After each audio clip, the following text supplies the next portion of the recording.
Hello and welcome to this online seminar. We also have people that are here attending this event. So I'm Simone Brunozzi. We are here at the Amazon Web Services office in Singapore. And today we are going to talk about the AWS Cloud Computing Seminar. Let me start right away. Please silence your phones. If you need to take a call, take the call outside. Please don't disturb other people. You already know where the restrooms are. It's out and on the right if you need to take a break. Exit is this way as well. This is, of course, my name. This is my role. I'm a technology evangelist for Asia Pacific. So I travel all around Asia to mostly do events like this one. So present what Amazon Web Services provides and offers. How many of you know Amazon.com? Raise your hand. Raise your hand, don't worry. Okay. How many of you buy things on Amazon.com? Okay, it's good. It's about 79.22%, roughly. For the others that didn't raise their hand, we have to talk in private later. Okay? Of course, I'm kidding. So you know Amazon.com because it's a very big, very famous e-commerce company, an online retailer. And you know Amazon for the first business, the consumer business. We also enable other companies to sell their products through Amazon.com, and that's what we call the seller business. But today we're talking about the IT infrastructure business. So back in the days, many years ago, people used to call Amazon.com an online bookstore. And sometimes people approach me and say, why does a bookstore is now offering cloud computing? Of course, you know, a few years have passed since the days where we only had books. But nonetheless, let me answer you the question. Why a retail company, which we believe it's actually a technology company instead, why a company like Amazon.com is now offering cloud computing services? And let me give you a very brief explanation. Back in the year 2000, when Amazon was a $2.76 billion business, so still already pretty big, Amazon.com was struggling in being able to scale the infrastructure that was powering Amazon.com, the retail business. And the reason is very simple. When you have, for example, databases, it's relatively easy to go from 1 machine to 10 machines and improve the performance roughly at the same ratio. But when you go from 10 to 100 or 100 to 1,000, it doesn't really scale much.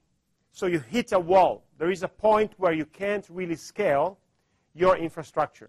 So back in the year 2000, Amazon.com decided to investigate and to explore the possibility of changing the architecture from the previous model to the so-called SOA, Service-Oriented Architecture.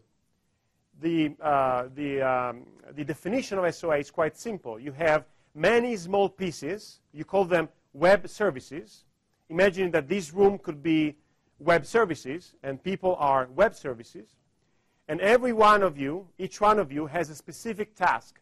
For example, the people in front here, they are the ones that can give me the time of the day. So if I ask, let me see, this gentleman, what time is it now? 1:31. So he answers with the time. And this is what he does. I don't know how he does it. I don't care. I don't know how he is implemented. And if the implementation changes, I don't care, as long as I know how to ask him, what time is it?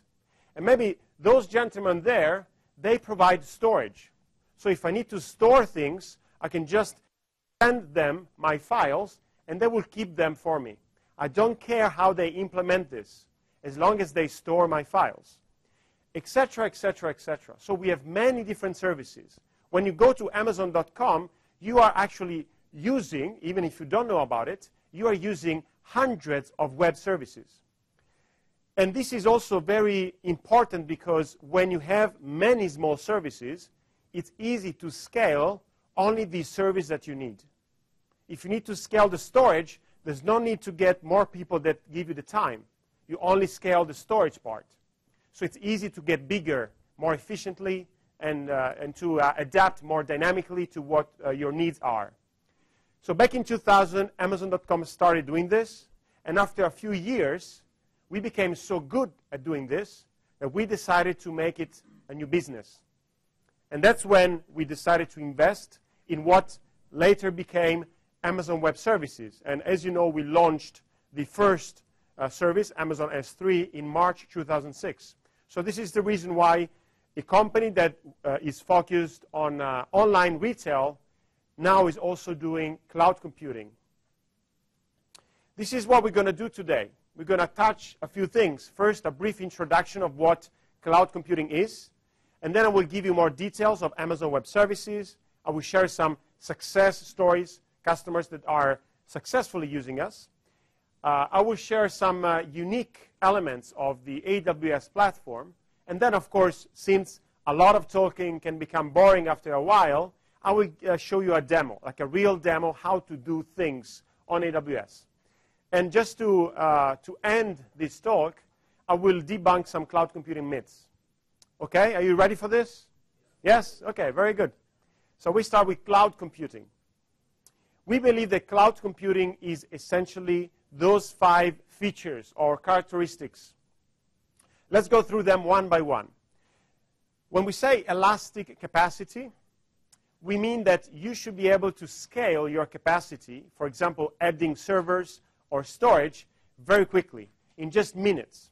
There's no need to provision, of course, because you don't need to know months in advance that you will need 10 more servers today.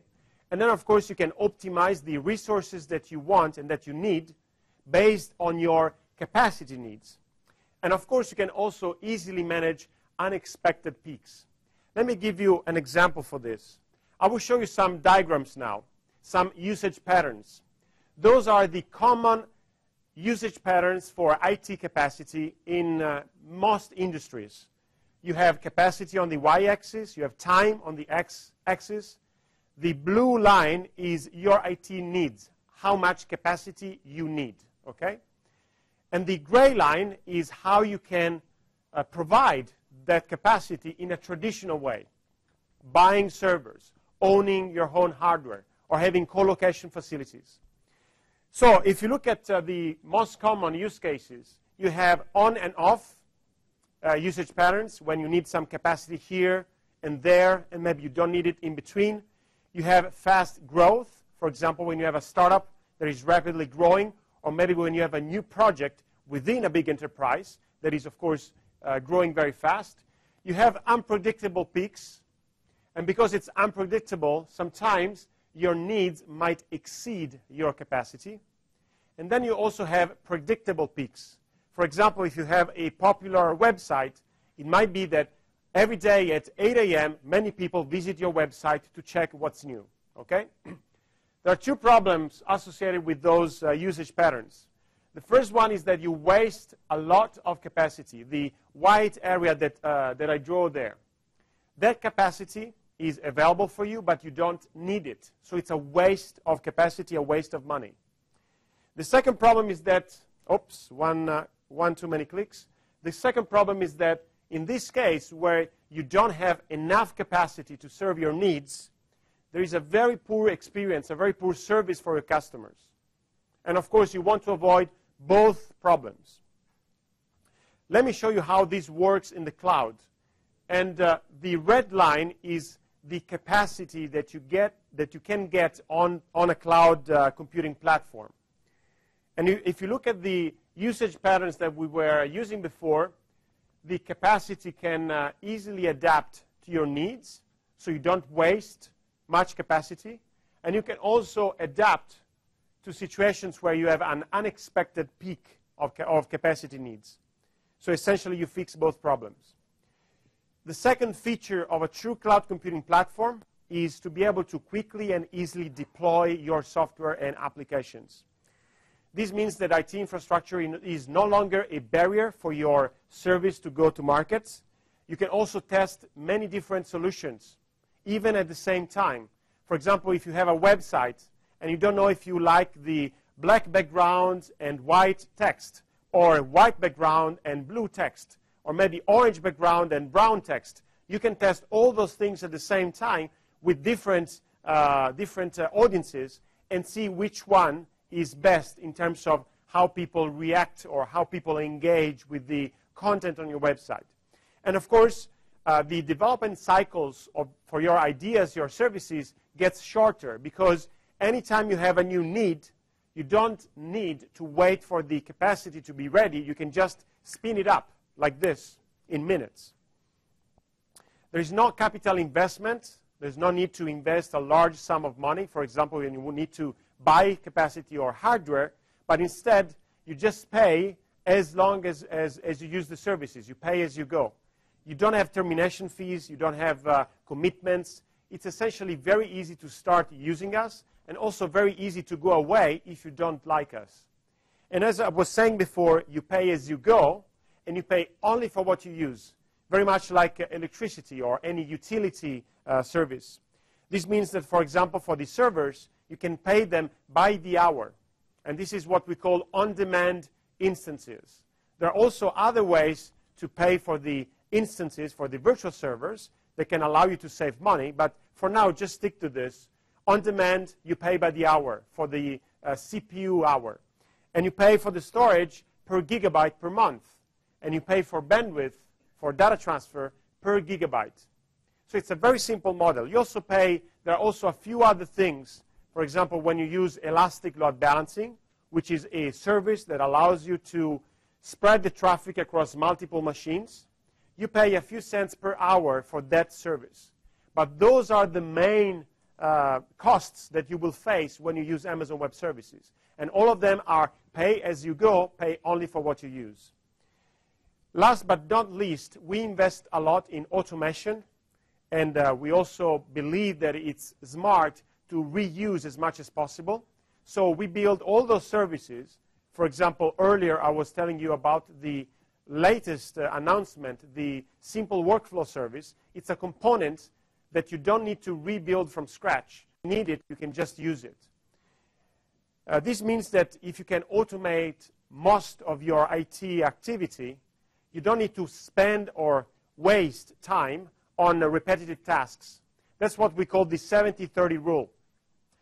Usually when we poll our customers, they say that they spend roughly 70% of their time dealing with the infrastructure, dealing with the muck, with what we call the undifferentiated heavy lifting. Instead, when they move to Amazon Web Services, they can usually reduce this amount to about 30%. So they essentially flip the equation. And of course, there's no need to build items or services from scratch, but you can reuse what's already been built by either Amazon Web Services itself or the community around it.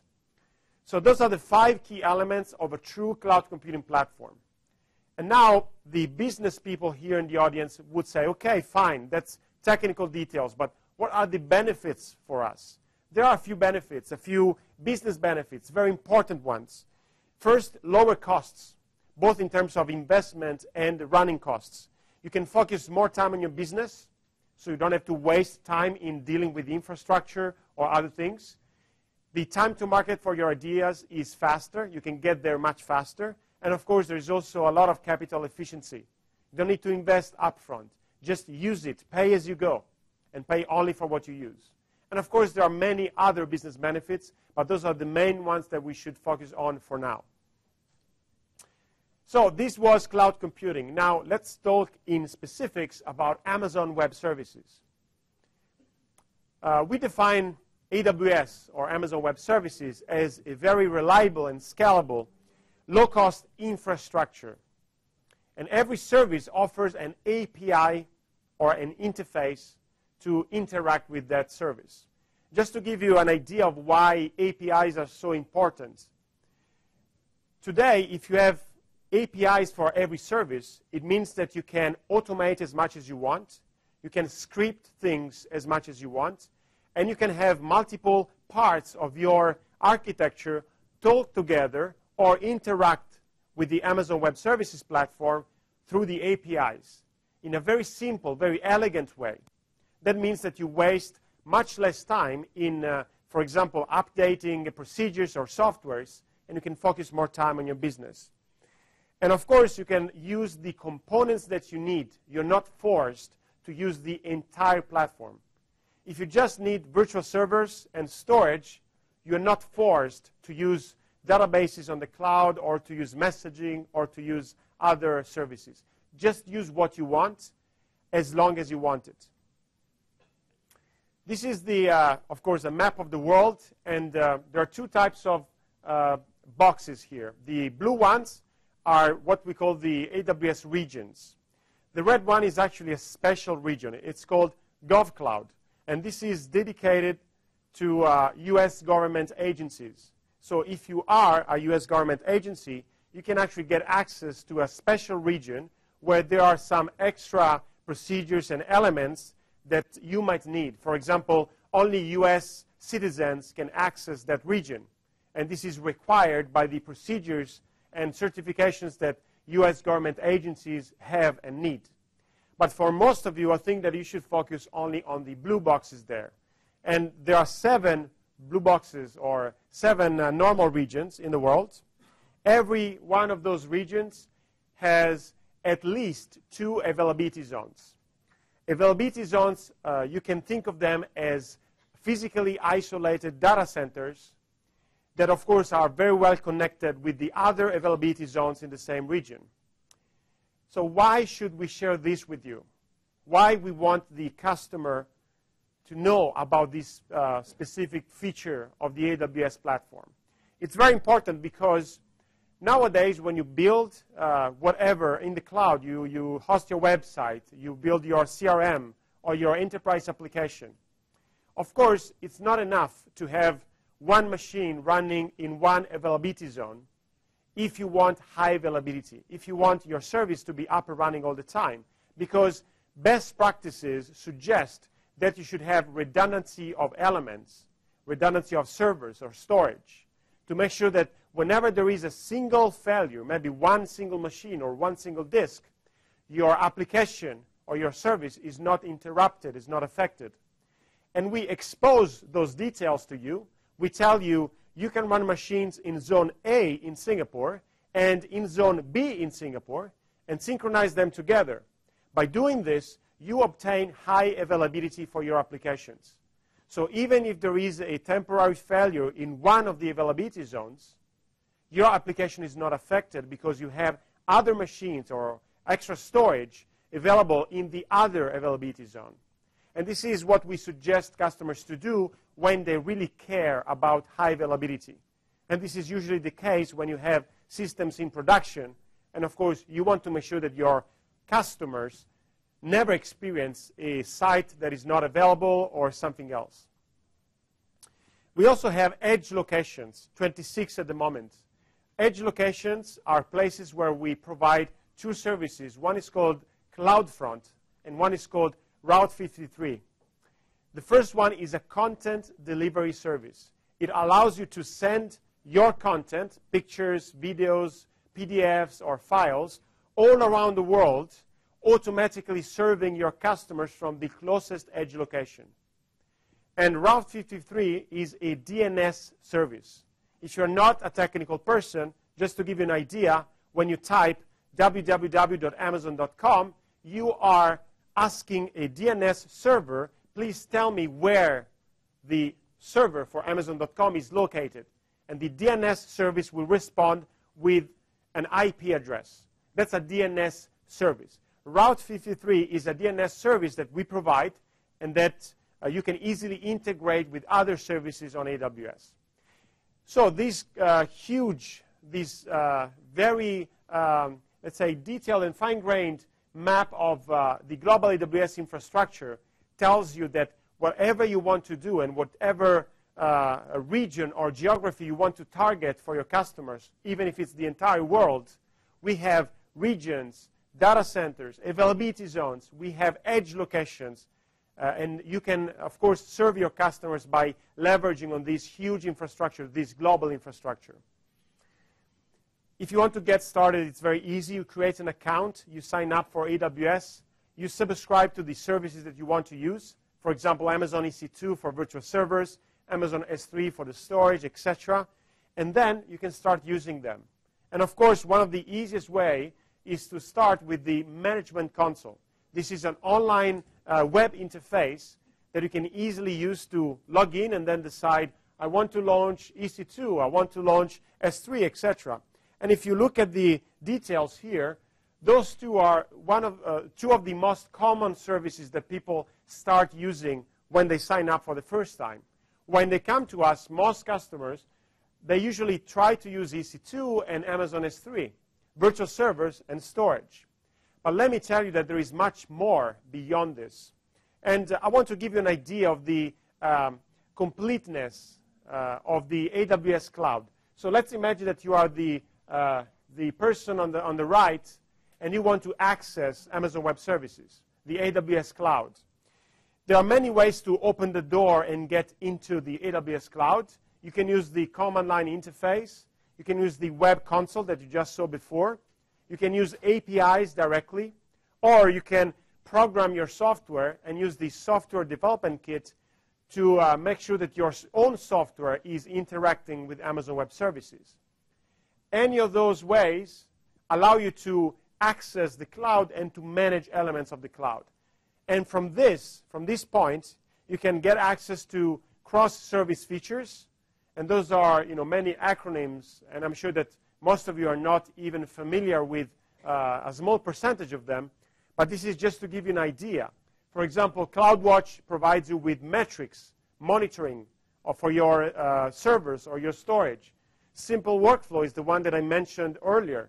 It's a way to create a workflow that you can use for your applications. The Elastic Beanstalk allows you to deploy Java applications or PHP applications, and AWS runs them automatically for you. CloudFormation allows you to create templates that you can use to deploy the infrastructure that you want. You can essentially design your architecture. You can say, I want web servers, I want application servers, I want databases, I want redundancy, auto-scaling. You can design all of this into a CloudFormation template, and then with one click, you can deploy wherever you want. IAM, or Identity and Access Management, allows you to set up the access control, the permissions of essentially every AWS service. You can also get access to the platform building blocks. For example, messaging, databases on the cloud, a sending email service, a notification service. DynamoDB, one of our most recent service, very successful. It's essentially a NoSQL database, and you can tweak the performance of DynamoDB on demand. Cloudfront, the content delivery that I was telling you about before, or the Elastic MapReduce. It's a way to run a Hadoop cluster automatically on AWS. I know lots of acronyms, but for the more technical people, those things should sound very interesting. For the non-technical, just try to understand how complete this platform is. And then, of course, we also have the infrastructure building blocks. Those are easier to understand. Virtual servers, storage, virtual disks, or private sections of the AWS cloud. We call it virtual private cloud. And all of this is the AWS cloud. All of those services, not just EC2 or Amazon S3, are the complete set of features that we offer to customers. And you can pick the one that you want. You can use RDS, and you can use CloudWatch, and nothing else, if that's what you need. Now, it's time to share some success stories, because I told you a lot about cloud computing and what Amazon Web Services is. Let me share how customers are using us. And I want to divide it into 5 categories. We start with enterprise applications. You will see some logos of companies on the top, and I will talk about some of them along the way. So we start with Shell, which has been using AWS since April 2010, so almost for 2 years now.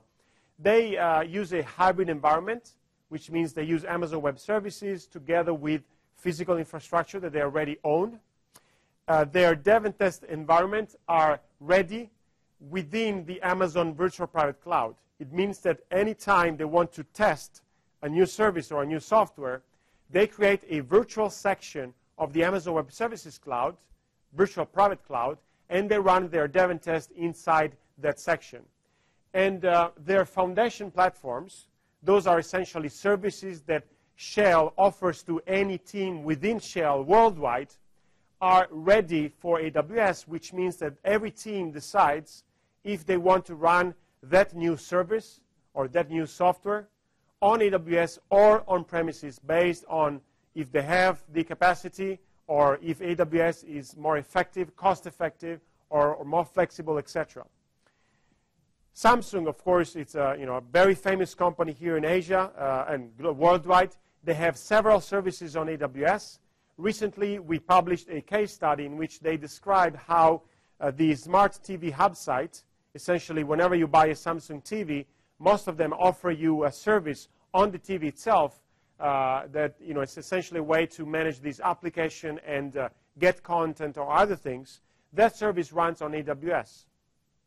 And by using AWS for this application here, so forget about everything else, just for this, they're able to save $34 million in investments or CapEx, and their running costs, their OpEx, dropped down by 85%. So those are amazing numbers. Let's move to media and web application, another different space. Of course, I'm sure that you know Netflix. It's a very, very famous company that provides video on demand. If you take a look at the logo represents an envelope with a DVD that is essentially getting inside the envelope. And this is how Netflix started. It was a service that initially was offering physical DVDs and shipping those physical DVDs to the user that wanted them. You could receive this DVD at home, watch it, and after a couple of days, send it back to Netflix or to another Netflix user. So pretty easy. But then they realized that the DVD rental business is not exactly the future, right? So they decided to invest a lot in video on demand, so online. And when they decided to do so, at the time, they had only one data center. And they said, if we are going to invest a lot in our online business, it doesn't make sense to have one single point of failure or all our eggs in one basket. So they decided to explore the possibility to buy a second data center and maybe a third one. And they realized that building data centers is not their business, or managing data centers is not their business. So they turned to Amazon Web Services, and back then they decided to have a long-term migration plan to move everything to AWS. And right now, they are almost entirely running on AWS. Almost 100% of Netflix runs on AWS. If you want to get some details of how they architect for AWS, you can take a look at Adrian Cockcroft, which is the cloud architect for Netflix. And he has a SlideShare account where he shares lots of details of how they implement things on AWS. And by the way, just to give you an idea, Netflix is responsible for about 25% of the US internet traffic. And Netflix is one of the many customers of AWS. And Netflix runs almost 100% on AWS. So just do the math, 2 plus 2, and you can get a sense of how big we are. This is a great example, Animoto. This is a startup in the US that provides a very simple service. You upload your pictures, you select some music or upload your own music, and they create a video automatically. This video has transitions and effects with your pictures in it based on the music. What happened is that when they launched a Facebook application, they were so successful that they went from less than 50 to about 5,000 machines on AWS in just 3 days. And later they optimized their infrastructure to take advantage of a special type of virtual server, a special type of EC2 instance called the cluster GPU instance. It's essentially a machine, a virtual machine that also offers you the graphical card, an NVIDIA card, that of course is very useful if you want to do transcoding, video transcoding, or other things. And this is a graph of what happened to their AWS usage, their Amazon EC2 virtual servers usage. This graph is important for 2 reasons. One is that at this point, they had no clue, no idea that they were going to scale like that. No idea at all. The second point is that if you look at the graph, sometimes the capacity goes up, goes down, goes up, goes down, etc. You might think, oh, they might have had issues. Maybe they were not able to scale after all. No, actually, they were turning off instances and then turning them on again based on their needs. Because if you remember, you pay as you go only for what you use. So at those points here, they were actually saving money. No need to have, let's say, 1,200 machines. We only need 300 300 for the next 3 hours, so we can save money. Let's move to another example, another set of examples, the big data, high-performance computing, or analytics. And this is, I can say, possibly my favorite example. NASA, of course, you all know NASA. I guess that everybody, when we were kids, was dreaming of becoming an astronaut when we were adults. It didn't work out for most of us, I guess. But, of course, the dreaming was nice. So NASA, and in particular, in this case, the JPL, the Jet Propulsion Laboratory within NASA, they are amazing customers of AWS, and they use us for many things. Here I'm going to share with you 2 examples. The first one is the processing of pictures taken from a probe in space called Cassini, after actually an Italian scientist. That probe would get about 200,000 pictures back to Earth, and then NASA would need to process those pictures very fast and very quickly. And to do so, they, of course, use Amazon Web Services. Another example, and I need to read this, so allow me to do this, all-terrain, hex-limbed extraterrestrial explorer robot, which if you look at the initials, this is actually ATHLETE. That's a nice acronym. But I never remember how to spell the entire thing together, so always have to read it. So this is a robot with 6 legs that was designed to walk on Mars. So pretty cool. So what they do now, they have this robot on Mars. They send pictures back to Earth, and this is NASA doing it, not AWS. But then those pictures need to be analyzed and processed because they need to decide where they want to send the robot next. So it's important for them to get results in a very short amount of time. And of course, they love the flexibility of Amazon Web Services, being able to get capacity when they need it. Another space, the archive and disaster recovery. Again, many examples here. I want to mention one of the most well-known companies on Earth, NASDAQ. And as you know, NASDAQ in the US is in charge of transaction in the stock market. But they also have a service that allows their customers to test their investing algorithms on historical data. And those historical data are all stored on Amazon Web Services. And the interface has been built using Adobe Flex and Air, and the entire infrastructure is on Amazon S3. This is a screenshot of the interface. So if you think you're smart, if you think you have this algorithm that can gain an amazing amount of money in a short amount of time, and you want to test it, of course, it's very smart to test it not with real money, but with historical data to see if you're really right. And you can do this by using this service. Last but not least, this is one of the hottest space, mobile and games. I have a few examples here. The first one is a company based in Australia. It's called Filter Squad. Those are the 2 founders. And what they do, they develop applications for iPhones and iPads. And those applications help you discover something. They launched Discover Music at first, a way to discover, of course, new music based on your tastes and your preferences. And then they launched Discover Apps, which in just 4 days was downloaded more than 250,000 times. And then they recently, they launched Discover Movies, that of course allows you to discover cool movies based on your preferences, etc. They are now #1 in the Apple App Store in more than 28 countries on Earth, including US, Germany, Australia, Japan, so big countries. And this is a quick video that shows you how their application works. You tap on something that you like, and then it will expand, giving you some suggestions. You can tap again, and if there's something that you want to explore, for example, you want to explore Flipboard, you click here, and you can see the details of this application. You can decide if you need this application, if you want to buy it or not. If not, you can go back and keep exploring and tap on something else and then see what the suggestions are. And as you can see, it's very easy. And because it's easy, I think it has been so successful. Of course, you can search. You can do many other things on this application here. Now, let me give you another example. This is one of the most popular browsers for Android phones, for mobile phones. And so far, it has been downloaded more than 12 million times. The company behind it, Mobotap, it's a Chinese company. And they run more than 80 EC2 instances that they use, of course, to serve content and updates to their huge community of people that use this browser, the Dolphin browser.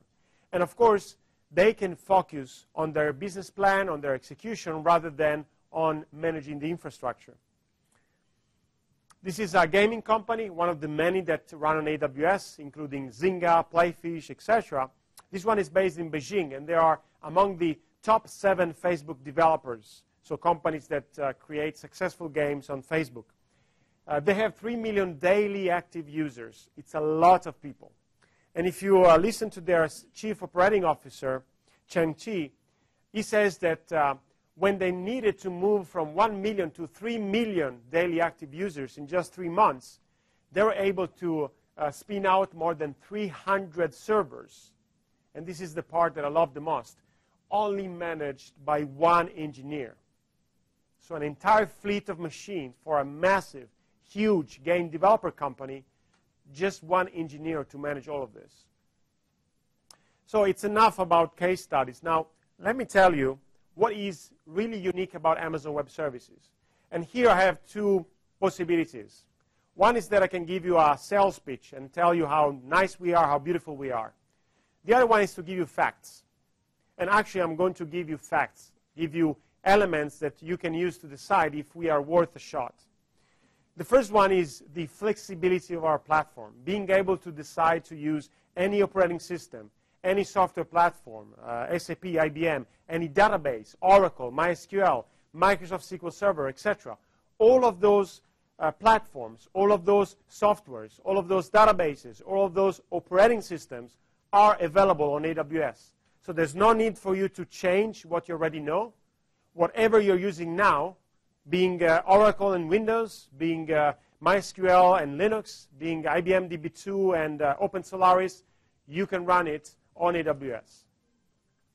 We focus a lot on security. Security is, very simply put, our #1 priority together with operational excellence. This means that we have many security certifications available, of course, third-party audits, companies that regularly audit our data centers to keep them compliant with those security certifications. We believe in encryption. We believe in data privacy through encryption. So we, of course, give you all the tools and all the information that you need to make your data secure and private. And we also have a security center. If you go to this link here, you can get a lot of details about security. In particular, there are 2 white papers. If there is any security expert here in the room, I suggest you to take a look at those 2 white papers, and those will give you a better idea of what we do in terms of security.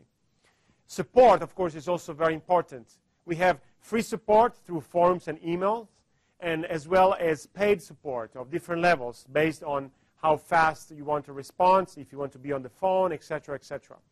We also publish a service health dashboard that gives you instant details of the status of our services globally.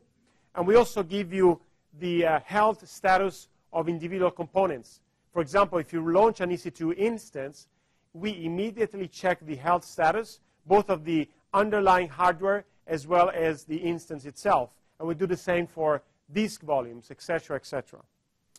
And whenever I think of pace of innovation, of course, my first thought goes to a nice Ferrari, of course. This is my Ferrari that I drive here in Singapore. Of course, it's not true. I don't have a Ferrari in Singapore. That would be too expensive for me. But, of course, I love Ferraris. So if you want to be nice with me and give me a present, you know what I want. Not the small one, the real one. So pace of innovation. We keep innovating a lot. And this is actually the amount of new services or updates that we released in the last few years. And if you can take a look at this graph, you can immediately see that our pace of innovation is actually accelerating. Last but not least, we have a global partner ecosystem. And most of you, especially the ones in the back, you won't be able to read all the names, but just to give you an idea, those are the usual suspects. All the names that you want there are there. The IBM, the Oracle, the Microsoft, the Infosys, the Computer Associates, Red Hat, Citrix, all of those companies are partners with us.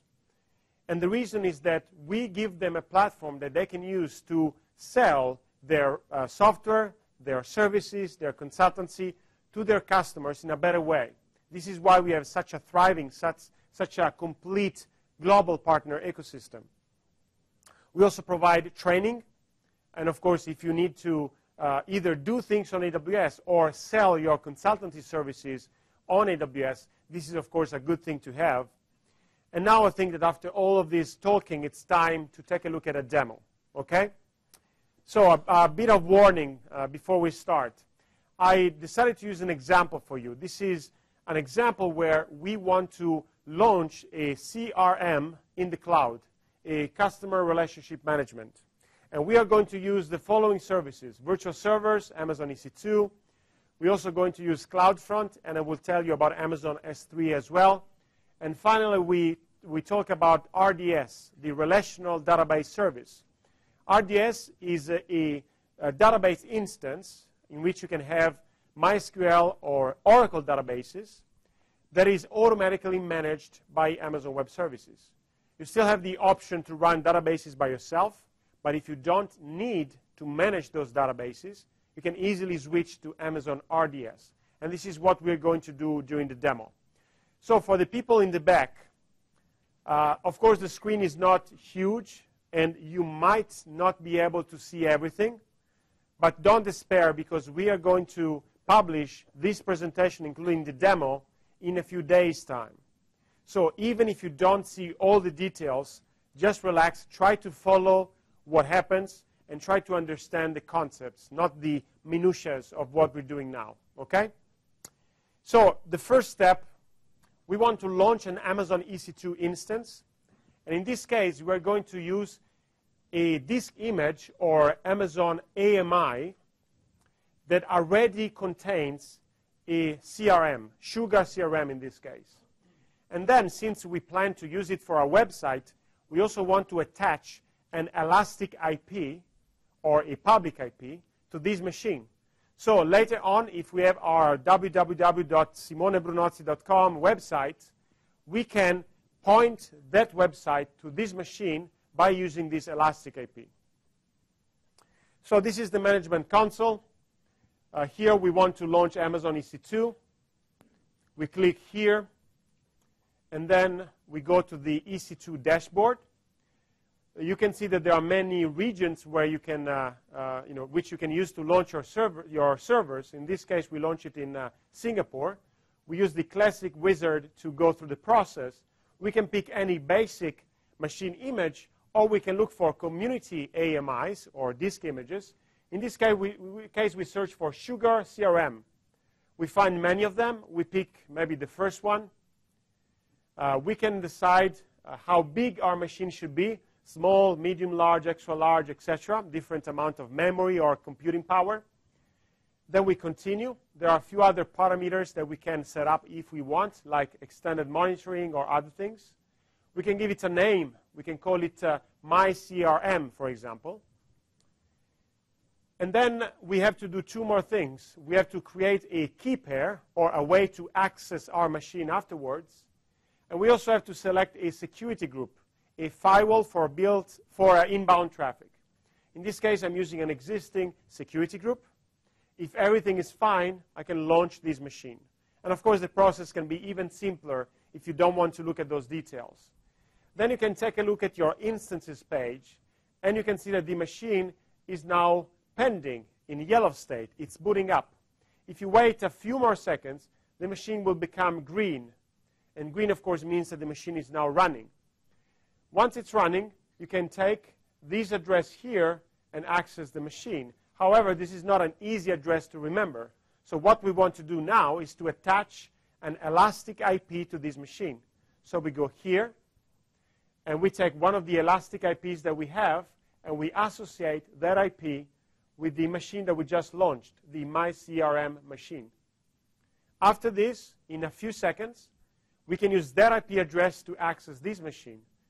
And if we open a new page on our browser, in this case by using this IP address, we can actually take a look at a real CRM, which is already up and running. And from here, we can do the usual things that we do on a normal machine. We access this application, we enter our username and password, and then we do the usual things that you need to do to manage your customers, to manage your marketing campaigns, etc. The same as in a normal physical machine, etc. So as you can see, it's very, very easy to launch a machine, and also very easy not to start from scratch, but to take reusable components. In this case, a disk image that already has a CRM pre-installed in it. Now, second step, before we can use Cloudfront, let me show you how you can use Amazon S3. In this case, I can host any type of content. In this case, I want to host a specific picture. And then I will show you how you can distribute that picture worldwide by using Cloudfront. And you could do the same thing for any content inside your CRM. And Amazon S3, just to remind you, is a storage service that offers very high durability. And of course, it's ideal for backups or to store files. So we are again on the Management Console under Amazon S3. We want to create a bucket or a container for our files. We can give it a name. I'm going to call it AWS 101-Singapore.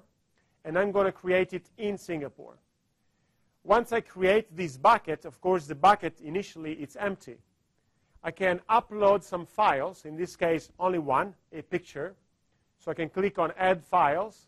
I can select this picture from my desktop. And then I can set up some more details. I can use, for example, the server-side encryption if I want to, for example, encrypt those files once they are in the server. And I can also make it public if I want to share this picture, for example, with anybody on the internet. Then I can start the upload. The picture is uploaded in just a few seconds. And once it's done, I can select the picture, click on Properties, and I can see the unique URL or web address that I can use to access this picture already. So if I open a new page, this is the picture that I just uploaded, a picture of this seminar that I did in Shanghai last week. Now, there is also, at this point, something else that we can do. Since we have this content there, let's imagine that we want to distribute this content worldwide. We can use Cloudfront for that. Cloudfront is content delivery. We essentially take the original file or the original bucket, and then we distribute this content worldwide. Anytime someone wants to access that content, we serve the content from the closest edge location worldwide. And the customer doesn't need to know anything about this. And to do so, again, we are on the Management Console. We go on Cloudfront. From here, there are already some existing distributions that I already created for other purposes. I want to create a new distribution. So I can click here, Create Distribution.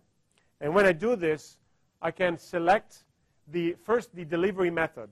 In this case, I just want download as a method, but I can also stream videos if I want. And then I can select the AWS, the S3 bucket that I just created. I can add some more details. For example, if I want to use it for my domain, I can specify a CNAME value. I can comment, etc. And once everything is fine, I can just create this distribution.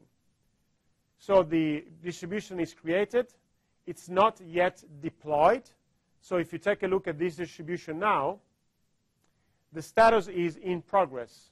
And this is the address that you can use to then take advantage and use this Cloudfront distribution. So if you take a look at the status, as you can see there, it's in progress. It takes a few minutes for this distribution to be deployed. You wait a few more minutes, and then the distribution is deployed. From that moment on, you can, for example, open a new page. And as you can see, the same picture is now served, not from Amazon S3, from the origin, but from Cloudfront. Now, step number 4. We have this website. We have, of course, the content distribution worldwide. But there is something else. As you know, when you use a customer relationship management system, a CRM, you usually need a database. And by default, the database is running on the same machine. So it's a good practice to separate databases from other components of your architecture, because it's easier to back them up. It's easier to maintain them. It's easier to see what's wrong, if there's anything wrong in your software configuration, etc. So right now what we want to do is we want to launch a database instance, not on a normal EC2 machine, but we want to take advantage of RDS, which is a database that is automatically managed by AWS. So just to give you an idea of our architecture, this is you. You're accessing your machine with a web and a database inside it. What we want to do at this stage is to create an RDS machine and use it as our database. And that's the first part of this database part. So again, the management console, we are under RDS. We launch a database instance. We can select between MySQL and Oracle. Additional database engines will be available in the future. We can select the version, how big our machine should be, and if we want to enable multiple AZ deployment. Let me tell you later what this is all about. We can give it a size, 20 gigabyte in this case, an identifier, username, password, so the usual few parameters that you need to set up a database machine. And here, of course, we select a few other things. We select a security group for our machine as well. And and of course, here we can select how our retention policy should work, so our backups. If everything is fine, we can launch it. And then we can take a look at our instances page. We can see that this machine is now here in yellow state, so it's booting up. Depending on the size of the database, it will take a few minutes for this machine to become available or green. And now, as you can see, it's available. This is the endpoint. This is the monitoring that you can do on this machine. So you can see the performance. You can see if you need to do anything about it. And this is the endpoint for this machine. So you can use this endpoint to move from your old database to the new one. You don't need to change anything in your application. Just change where the applications point to. Now, the second part of this database section, so step number 5, I want to show you how to add 2 things. You don't necessarily need those things, but it's important to know that this service offers you those capabilities. The first one is called Read Replica. It's a way to add additional machines that would act as read replicas. And of course, that will allow you to improve your read performance. The standby replica, what we call the multi-AZ deployment, it's essentially a way to create a second machine that is automatically synchronized with the master machine. If something goes bad to the first one, the second one will easily and automatically take over. And just to give you an idea, graphically, here, this is what we do for the read replica. We can add one more machine, so the read performance will increase, and you can add many more of those. And in the case of the multiple AZ deployment, we create a standby machine that is automatically synced up with the first machine. So if something goes bad to the first machine, there will be an automatic failover to the other machine. You don't even know about this. And there's no downtime, because all customers trying to access that machine will be automatically redirected to the new master database. And these are 2 features that can work well together, and maybe you just need only one of those, or maybe none of those, depending on your use case. So let me show you how to do this. Create Read Replica. You give it a name. You select the sides of this new machine. And then you just create it. As simple as this. For a few minutes, those 2 machines will be unavailable because the first one will be modifying while the new one will be creating, as you can see from the 2 yellow states there. You wait a few more minutes, and then the main machine, the master one, will now be available while the second one is now backing up. After a few more minutes, both of those machines will be available. From this moment on, your read performance is essentially vastly increased. Now, we can enable the standby replica by just enabling that, saying yes in multi-AZ deployment. And what happens is that the main machine will now be modifying. The read replica is still available, is not affected. And then the master database is now available again. You can take a look at the performance there. And even if you don't see it here, there is a standby replica behind the master database ready to take over in case anything goes wrong to the first machine. So this is the end of the demo. Let me conclude in a few minutes just by debunking some cloud computing myths. The cloud is very reliable, despite some people might doubt so. We offer SLAs. The durability of Amazon S3 is 11 nines. And to read this in a human form, this means that if you have 1 million files, on average, you will lose one file every 100,000 years. That's the durability of Amazon S3. And of course, we also give you visibility on regions and availability zone. So you can deploy your infrastructure in such a way that you take advantage of this. So the reliability of the cloud can actually be much better than a physical infrastructure. Security, of course, is our #1 priority. And actually, if you listen to the US government CIO recently, they declared that security on the Amazon Web Services Cloud is higher than the security that they had in their own physical infrastructure before moving to AWS. And many people believe this because we can invest huge amounts of money and we can have people dedicated to taking care of the security aspects of our cloud. We also, for example, whenever you release a machine or you delete some files, we perform a wipe clean on storage. It's a specific procedure that makes sure that even in the impossible scenario when someone can actually get access to the physical disk where you were hosting your data just a few hours ago, that data is completely wiped out. There's no way to access that data whatsoever. Third point, of course, you cannot really get the same benefits if you have your own cloud. You don't have scalability or elasticity. You don't have pay-as-you-go, but instead you have to pay upfront. You usually don't have APIs for every service, which means that you have to waste a lot of time in what we call the undifferentiated heavy lifting. And of course, you don't need to move everything to AWS from day one. You can just move the components that you think it makes sense to move to the cloud right away. If you look at Netflix, Netflix took years to move almost everything to AWS. They didn't do it overnight, so you shouldn't if it doesn't make sense for your business case. And of course, cost is not the only cloud advantage. Besides cost, which of course is already a good advantage, there are many other advantages like business agility, business continuity, or the ability to get to the market faster. Those are very important things. I would say equally important as cost reduction. So if you want to get started, as I was telling you before, it's very easy. Create an AWS account, subscribe to your services, the ones that you want to use. You can use the AWS console to try those out. If you are a more advanced user, you can also use the command line interface or the software development kit. There's no termination fees, no commitments. Use as much as you like.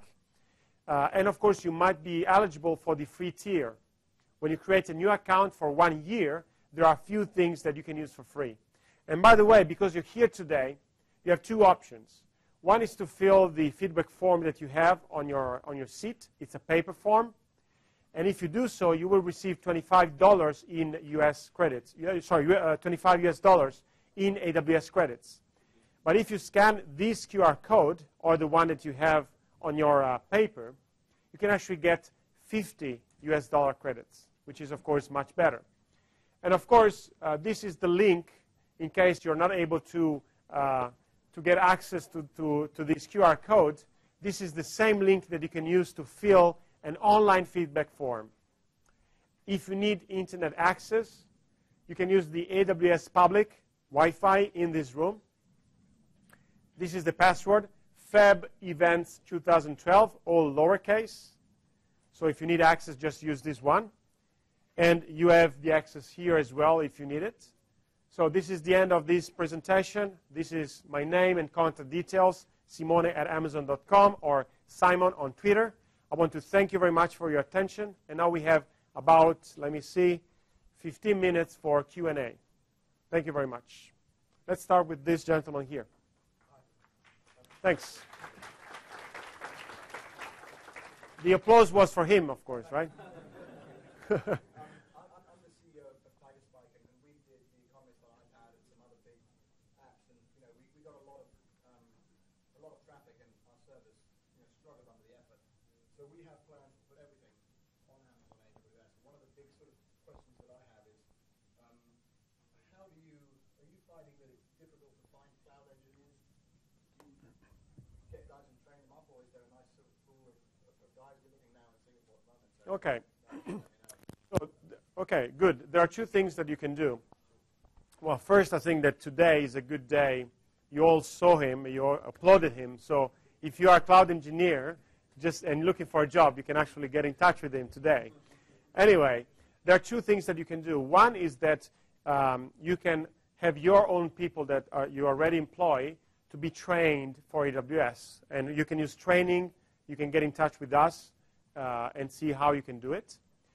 We also have a team of solutions architects that sometimes can be used to help customers move their infrastructure to AWS.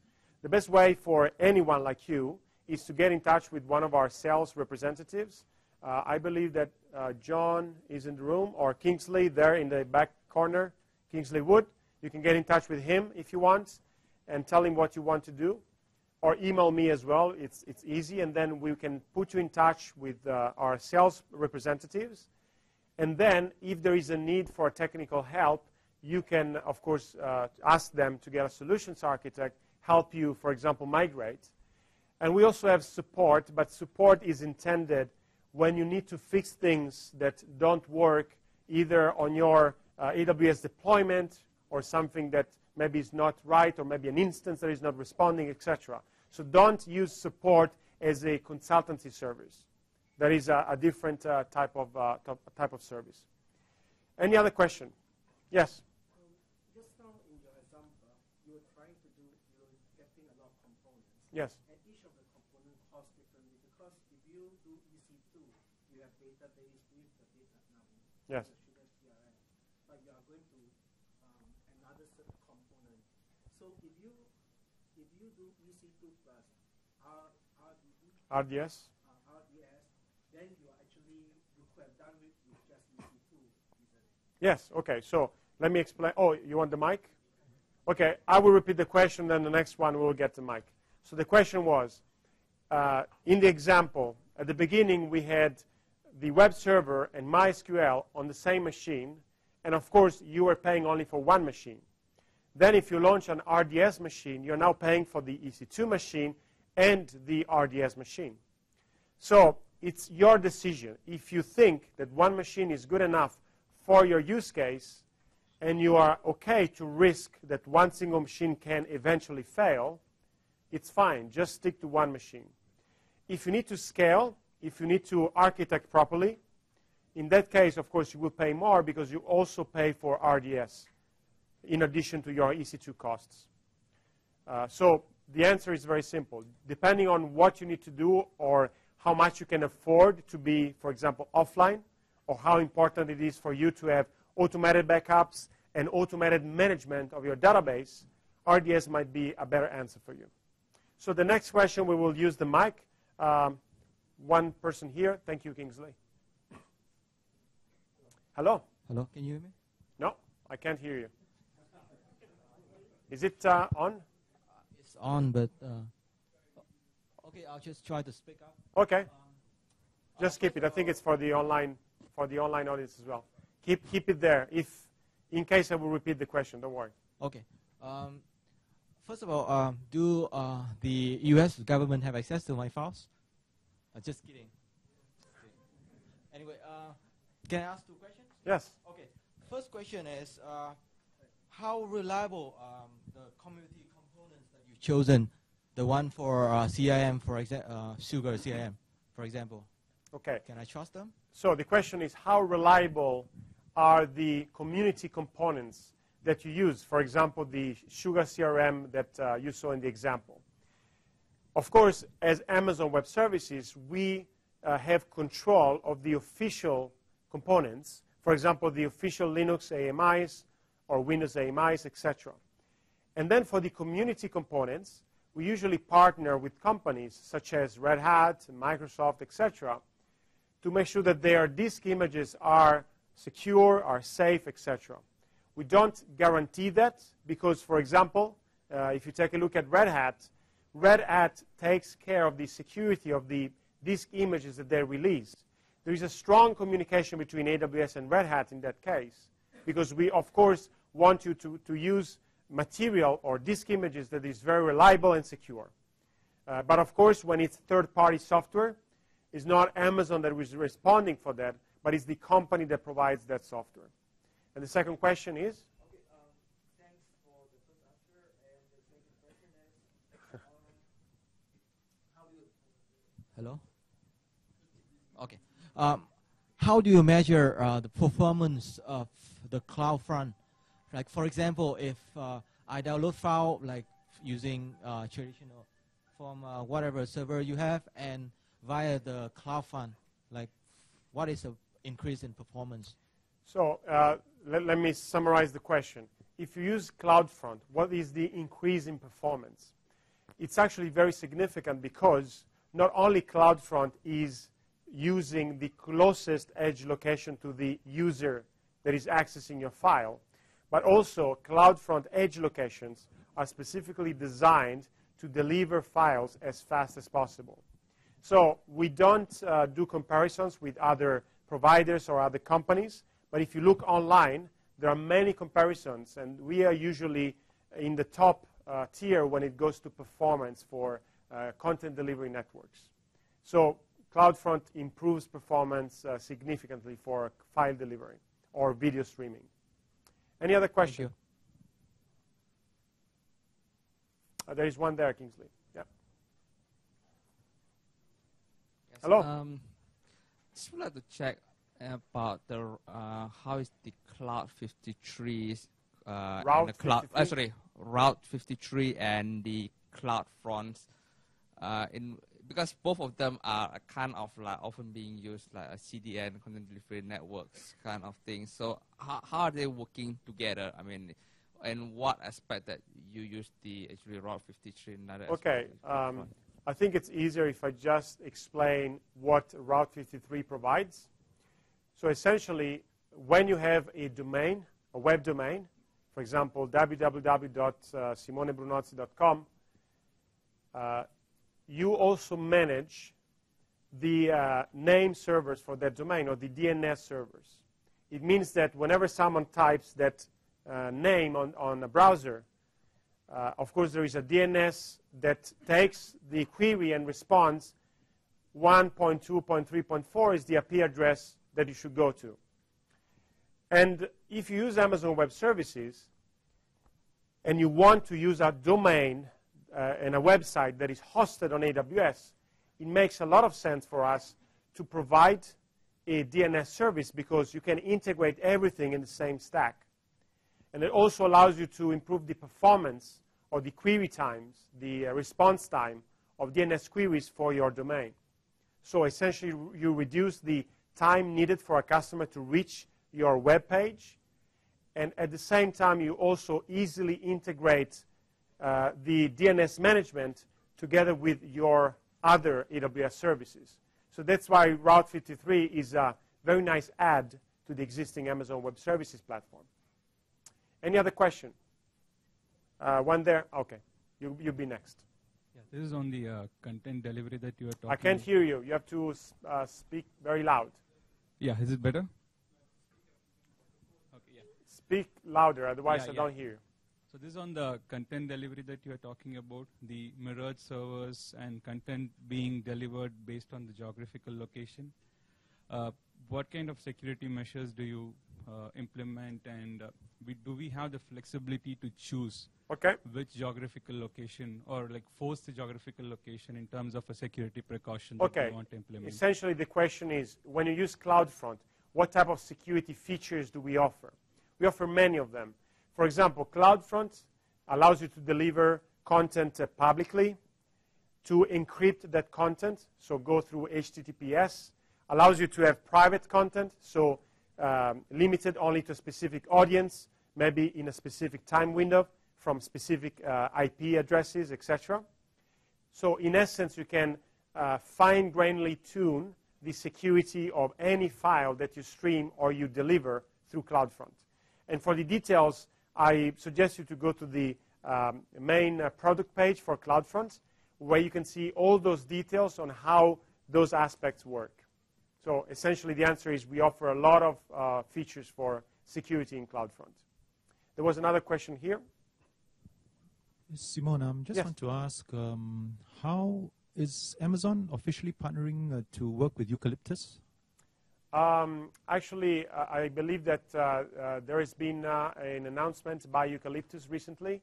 I'm not entitled to comment on that announcement, so I'm not able to tell you anything about that. Yes?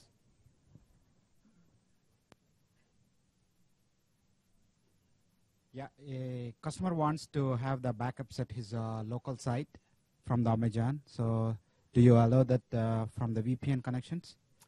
So the customer wants to have a backup of what? Of the database? Yeah, backup of the database at the local site. So at a local site, yes. Yeah. And you mean with RDS, right? Yeah, whatever. Basically, the data should be backed up at the local site. Yep. But it's running in the cloud. Okay, so the data is running in the cloud, but you need a backup on site. So right. with RDS, you can easily do this. You can take a snapshot of your database and download it in your own computer. If you run a normal database on Amazon EC2, you can use whatever procedure you have there to take a snapshot of the database and then move that file, that dump, to your own local machine. So there's always the possibility to have data stored locally if you have any reason to do that. Any other question? Yes, one here. Wait for the mic. 1 second. Thanks. This question pertains to the physical security of the data. Physical security of data, yes. Yep. And because the entire infrastructure is there at Amazon data centers and the clients who are quite conscious about their data security, like banking clients, how would they ensure that physical data security is, the compliances are met? Okay, so the question is around physical security with a special focus, for example, on financial sector customers. So in terms of security, being physical or network or at other levels, we provide many details of how we handle security in our white papers, the security processes and the compliance security white paper. And in fact, we have many customers in the financial sector. Very recently, we just announced that Global Blue, which is a financial company, is the company that provides you with VAT refunds whenever you go to Changi Airport, for example. And it does it, of course, worldwide. That company recently moved many parts of their systems to AWS, and by doing so, they were able to save close to $1 million in cost savings, in investments. And of course, for them, it was very important to know how we handle physical security, how we handle network security, etc. And when they look at this, they usually take a look at the certifications that we provide. For example, PCI DSS Level 1 is a certification that we offer, and that certification covers online payments. And for example, Amazon.com itself needs that certification to use Amazon Web Services. And I didn't say this, but on November 11th, 2010, so 1.5 years ago, all Amazon.com front end and part of the back end has moved to Amazon Web Services. And since then, every time you go to Amazon.com, the front end is always running on AWS.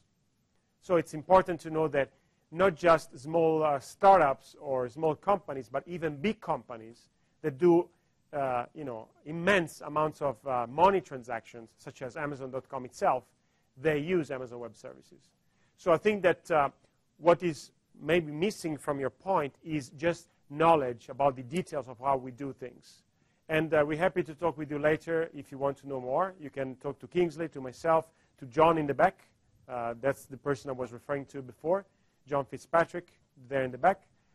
So just ask us for more, and then we can give you more details. Right. As you just talked about, as we pay, we pay per use or something like that. Yeah.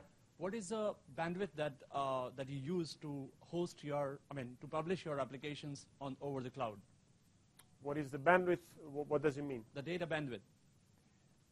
Let's say that there is no limit on the data bandwidth, because you just pay for what you use in terms of bandwidth, and there's no real limits. Even if you need like several gigabit per second, we can provide that. We have multiple tier 1 bandwidth providers for any of our availability zones and any region in the world, which means that we can accommodate any type of data transfer that customers request. So means that kind of service also we can always customize this particular bandwidth I need to host my application over the cloud. In that case, we also have a service called the Direct Connect, which allows you to have a dedicated pipe to Amazon Web Services, and you can select how many gigabit per second you want, and this is dedicated connections. Fantastic. Okay. Thanks. There was another question here. Yes. I have two questions. The Yes. first is merging data privacy laws and the requirement to co-locate personal data geographically. How well are you going to be able to comply?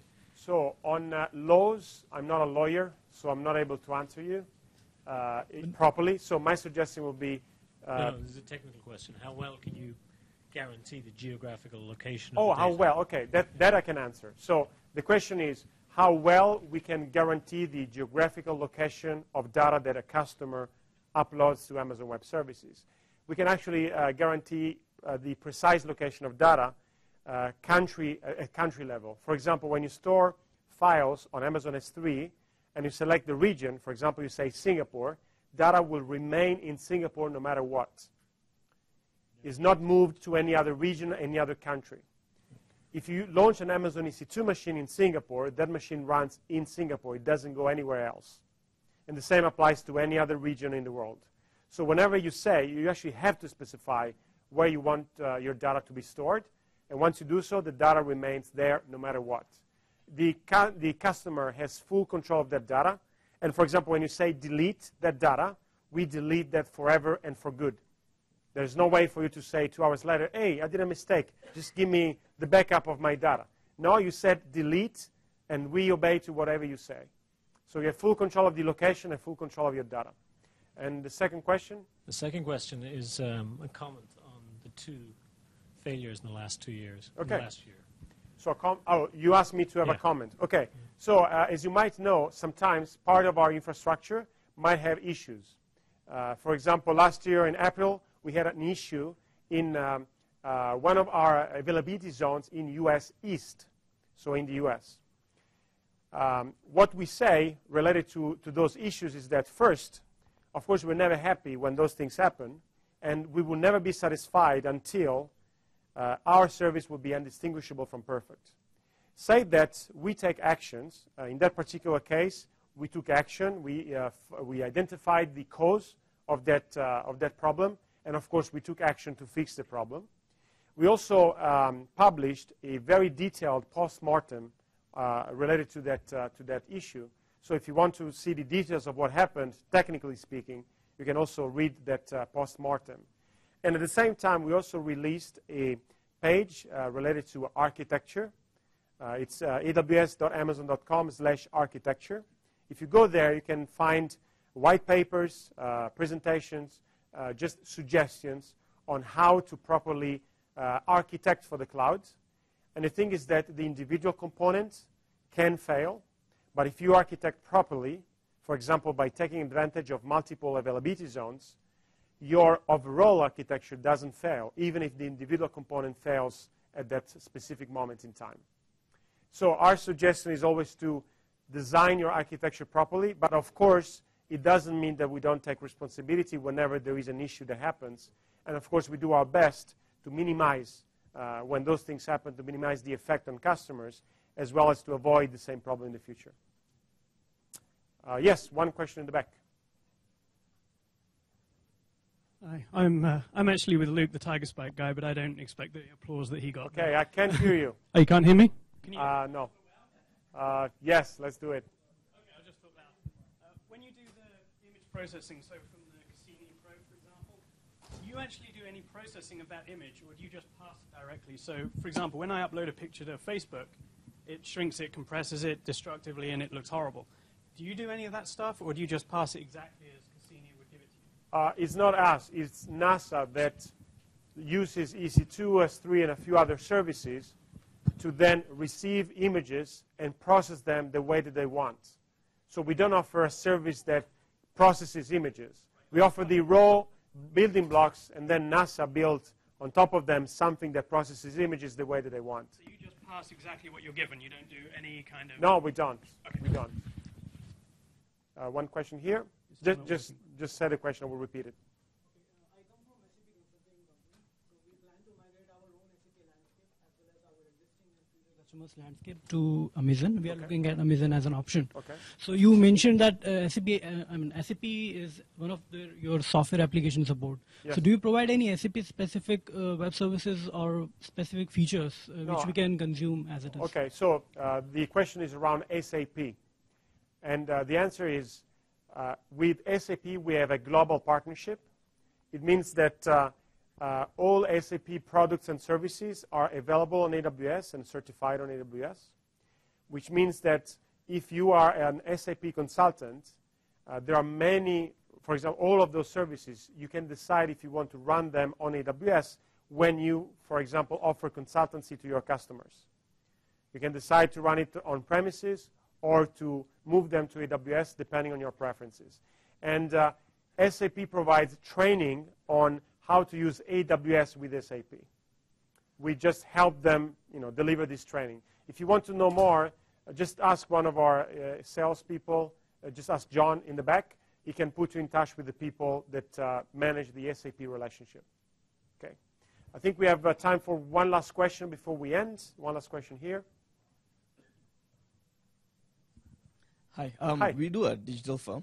Digital firm? Digital firm. Okay. So we propose digital solutions for companies. One of the biggest issues we have is we are totally sold on the AWS. So our guys are exploring it. But the issue is, how do we propose this solution to our clients? Because they tend to have a fixed budget. So they want to know what's the exact budget for the year. This is pay as per use. So we have an issue with how to propose this as a solution to them as a fixed amount. So do you have recommendations for that? I don't have personal recommendation, but I think that we have many customers in that position, customers that want to resell our services somehow. I think that will be beneficial for you to maybe talk to John or Kingsley and ask them how other consultancy firms sell AWS, what's the best strategy, and maybe they can help you decide what's best for you. I personally don't have experience in that specific context, so I don't know what to suggest. Okay. So it's time to go. It's almost 3. I want to thank you for coming here and for your patience. Now it's time to stretch your legs. There should be some drinks available. Remember to fill your feedback form. If you do it online, it's twice as much credit. So my suggestion would be do it online instead. And thank you again for coming, and have a great day.